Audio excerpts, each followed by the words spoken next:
Prima la collezione settecentesca di Antonio Vallisneri padre, poi avventurose spedizioni in tutto il mondo, donazioni e ricerche.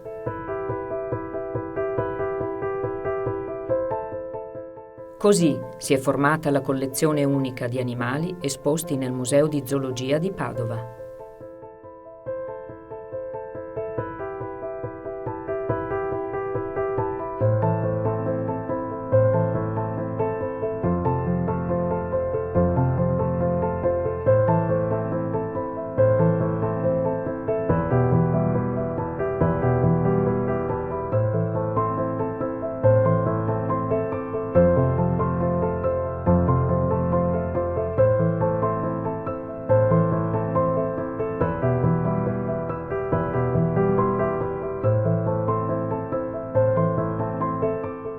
Il nostro obiettivo è educare i giovani alla difesa della biodiversità, sempre più minacciata dalle attività umane.